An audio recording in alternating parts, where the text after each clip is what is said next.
The town of Perdition had a way of holding its breath on days like this.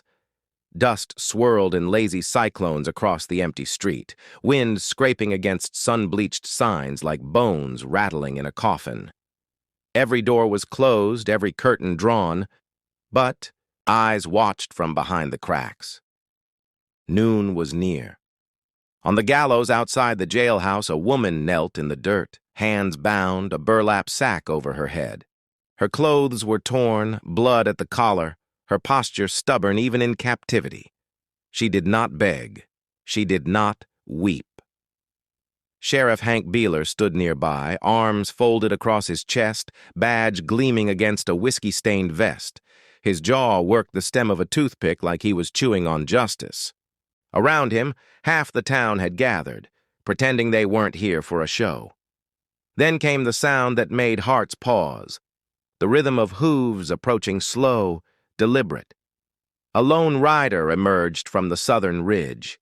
He wore a long black duster, the hem whispering over the flanks of a weary-looking sorrel. His hat shaded his face, but the way he sat the saddle, loose, patient, like the world owed him something, made people straighten where they stood. He dismounted without a word, boots crunching gravel, and walked to the edge of the gallows.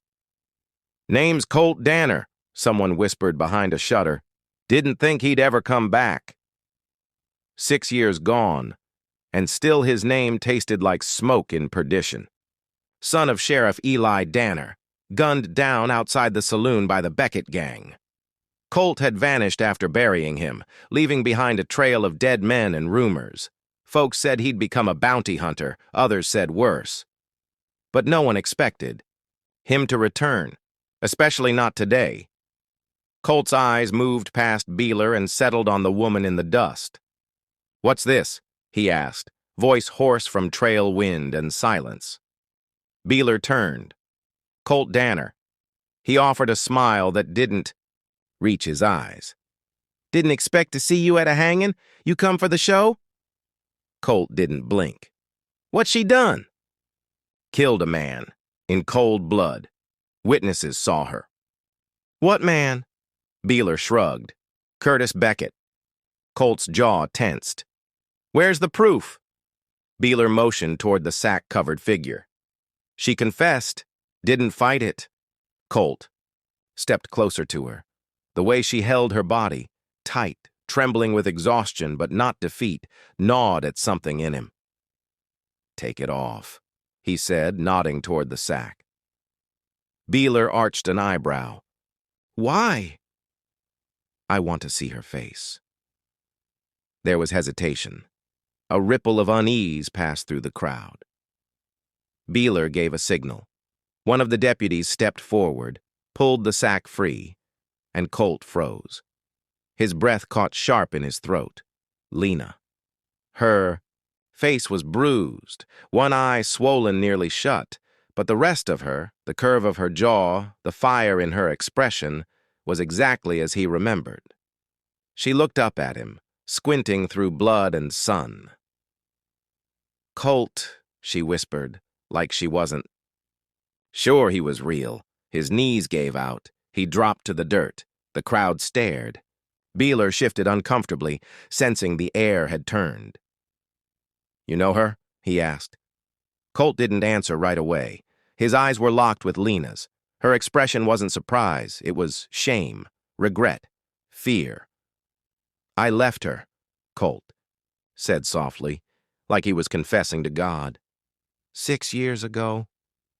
"Well," Beeler drawled, stepping forward. "Looks like she finally gave up waiting." Colt's hand moved toward his side, but didn't draw. Not yet. He stood slowly, brushing dust from his coat. "What happens now?" he asked. Beeler's smile returned. "Now, we hang her." The silence that followed wasn't natural. It was the kind of silence that came before something broke. Colt stepped onto the gallows. His voice was calm. His eyes were fire. Not, "Today you don't." For a long moment, no one moved. Colt Danner stood on the gallows, coat flapping in the breeze, staring down Sheriff Beeler with eyes that no longer looked like they belonged to a man. More like a storm just before it breaks. Lena knelt beside him, wrists still bound, blood drying at her temple. She watched Colt not like a savior, but like a ghost, one she'd tried hard to forget. "I said," Colt repeated louder now, "you're not hanging her today." Beeler's smirk faded. His hand hovered casually near his holster, but he didn't draw. Not yet. "You planning to challenge the law in front of the whole town, Danner?" he asked. "That what you came back for?" Colt turned to the crowd. Their faces were pale, quiet. Not one dared speak. Not one stepped forward. "No," Colt said. "I came to bury the past." He turned back to Lena, kneeling down beside her. His fingers worked quick, freeing the knot at her wrists. She flinched, instinctive, but didn't stop him. "You shouldn't be here," she said quietly, not looking at him. "And you shouldn't be up here," he replied. The rope lay coiled beside the hanging post, ready for judgment. Colt stared at it like it might move on its own. "What happened, Lena?" he asked, voice low. "Tell me." She swallowed, her voice hoarse. "Curtis Beckett came to my house 2 nights ago, said I owed him something, on account of you." Colt's brow darkened. "I told him to leave," she continued. "He didn't. Said he'd send a message." Her voice cracked, just once. "I sent one back." "You shot him," Colt said. She nodded. "He was still breathing when the deputy found him, told them I pulled first, that I lured him. They believed him." Of course they had. The Beckett name still held sway in this town. Even with the older brothers dead, the family's grip lingered like rot beneath the floorboards. Colt stood, slowly, facing Beeler. "You know that ain't justice." Beeler shrugged. "Justice ain't always clean, Danner. Sometimes it's just what's left when the smoke clears." Colt's hand rested near his hip. "Not drawing? Not yet." "Be real careful, Sheriff," he said. "You're picking sides. I'd make sure you like who you're standing next to when the shooting starts." Beeler's jaw tightened, and for a second, it looked like he might go for his weapon, but then he smiled, all too easy. "You pull steel in my town, Colt, and you'll be gunned down in front of her. Maybe she'll go free, maybe she won't. But I guarantee she'll watch you die." Colt didn't blink. He reached down and helped Lena to her feet.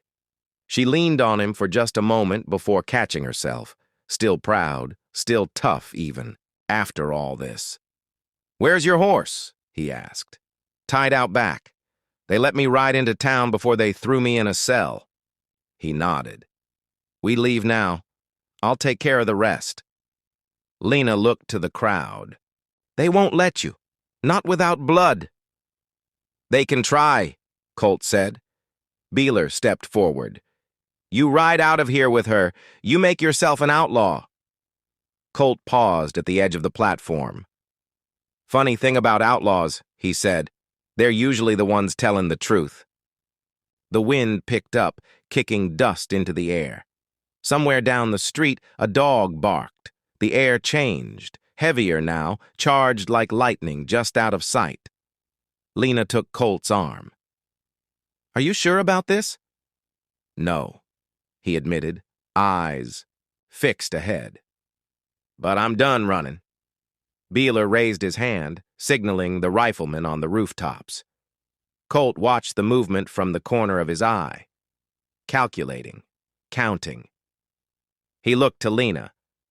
"When I move, you move." She nodded, and Colt Danner stepped off the gallows with fire in his chest and a war in his eyes. Colt didn't run. He walked, deliberate, calm, the way a man walks who's already made peace with what comes next. Lena matched his pace. Her legs were weak, but her will held.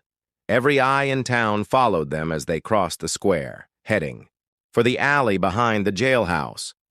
Silence hung thick, broken only by the creak of Colt's spurs and the nervous whisper of wind through the eaves. Beeler stood on the gallows, fuming, but not stupid. He hadn't given the order to shoot. Not yet. Not with half the town watching, not with Colt Danner still a legend in these parts. But that moment was slipping fast. "They won't wait long," Lena muttered. "I'm counting on it," Colt said. They reached the alley behind the jailhouse, where Lena's mare was tied. Colt's sorrel stood nearby, already saddled. He'd come prepared, though he hadn't known for what. He helped her up, then swung into his own saddle. The horses shifted restlessly, sensing tension in the air. From the rooftop across the street, a rifle clinked into place. "Now!" Colt snapped. He dug in his heels, and the horses surged forward just as the first shot rang out. The bullet struck wood behind them, splinters spraying like angry bees. Colt leaned low, riding hard, Lena beside him, hair whipping behind her like a comet's tail. The street blurred, saloons, shuttered shops, the blacksmith's forge. All passed in seconds. More gunshots cracked through the air. Warning shots, maybe, or not. Either way, Colt didn't look back. A deputy burst from a side alley, revolver raised. Colt drew in one clean motion. A single shot rang out. Colt's. Bullets slammed into the ground at the man's feet, forcing him to dive for cover. "Keep moving!" Colt barked. They hit the edge of town, hooves pounding like thunder over hard earth. Behind them came the yell of voices, shouts growing smaller with distance, then unmistakable, the shrill, determined bark of riders being mounted. "They're coming," Lena said, glancing back. Colt nodded grimly. "They'll ride hard. They want blood or pride. Maybe both." They cut east, away from the main trail, where the hills grew jagged and the land turned mean. Sunlight shimmered off red rock and broken sagebrush, the air dry as judgment. Vultures circled far overhead. "Where are we going?" Lena asked between breaths. "There's a canyon," Colt said. "About 6 miles out. Narrow pass, only one way in or out. If we can reach it, we can hold them off, or lose them altogether." Lena didn't argue. She trusted his voice, even now. Maybe especially now. For half an hour, they rode with the sun at their backs and fire in their lungs. The horses labored, foam at their mouths, but neither rider let up. Then they heard it, hoofbeats behind them growing louder. Beeler's posse had caught their scent. "They're gaining," Lena said. Colt glanced toward a low ridge ahead. "We'll take the high ground. Come on." They veered left, climbing toward an outcrop overlooking a dry wash. The horses scrambled up the shale, hooves slipping, but they made it. Colt swung down, tied his reins fast, then helped Lena dismount. He knelt behind a rock outcropping, revolver in hand. Below, a dust cloud announced the oncoming riders. 5 of them, maybe 6, all armed, all hungry. Colt handed Lena a spare pistol. "You remember how to use one?" She gave him a look that said everything. "You taught me." Below, the riders fanned out. One called up, "Danner, hand her over and we let you ride out alive." Colt didn't answer. Lena whispered, "We're not getting out of this, are we?" He looked at her. Really looked. Dust smeared her face. Her hair was tangled and wild, but her eyes burned bright. "We're not done yet," he said. "Not if we make this count." She nodded. The riders drew closer. Colt checked his bullets, then looked toward the setting sun. "We end this, on our terms." The canyon wind curled between the stones like a whisper through old bones. Colt Danner crouched low behind a rock shelf, revolver firm in his grip. Beside him, Lena checked the cylinder of her pistol, hands steady now, her fear tempered by resolve. Below, the posse slowed. Dust settled, revealing 5 riders, Beeler among them, his badge glinting under the late-day sun. "Last chance, Danner," he called up. "Throw down your guns! Walk away!" Colt stood slowly, just enough for Beeler to see his face. "You want her?" Colt called back. "Come take her." A silence followed. Then spurs clicked. Leather creaked.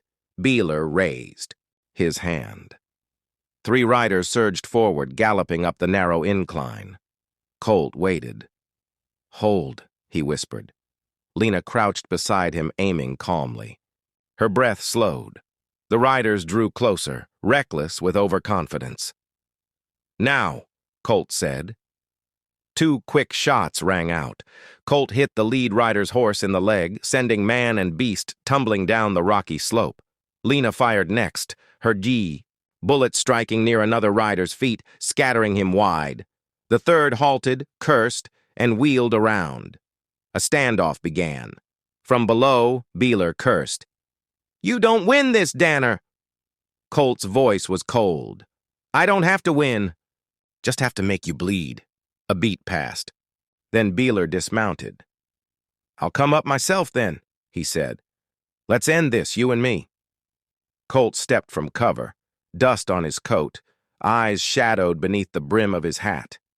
Lena reached for his arm, but he stopped her with a glance. "Trust me," he said. She nodded. Barely. Beeler climbed slowly, rifle in one hand. His boots scraped stone. He stopped 10 paces away from Colt, close enough to talk, far enough to kill. "You always thought you were better than, this town," Beeler sneered. "Better than me." "No," Colt replied. "Just better than what you became. You abandoned her. I came back." "You don't get to rewrite the story now," Beeler said.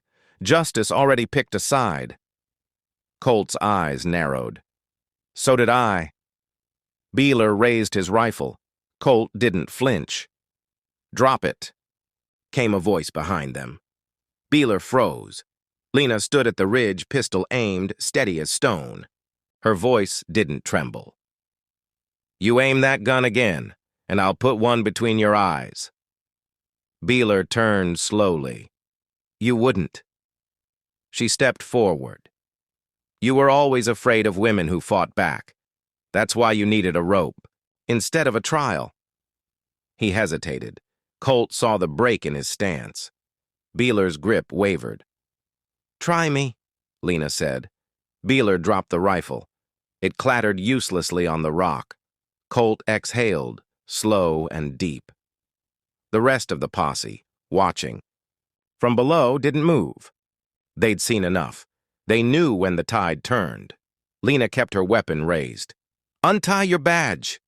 Beeler, now pale, unclipped the tin star and let it fall to the ground. "This town's seen enough lies," Colt said. "Time someone told the truth." Beeler stood still, surrounded by the echo of everything he'd lost. Colt holstered his weapon, turned to Lena, and offered his hand. She took it. Together they descended from the ridge. The posse parted as they rode through, no one daring to raise a weapon or voice. Perdition faded behind them, just dust and shame on the wind now. They rode until night found them beneath a stretch of silver sky, stars sharp and endless above. By the fire, Colt poured coffee into a dented tin cup. Lena sat nearby, arms wrapped around her knees, eyes reflecting the flames. "You didn't have to come back," she said. He nodded. "I know." "What now?" Colt looked into the fire. "Now we stop running," he said. "Maybe find a place where the past can't follow." Lena reached for his hand. This time, she held it. Somewhere behind them, Perdition stirred, but they didn't look back. They didn't have to.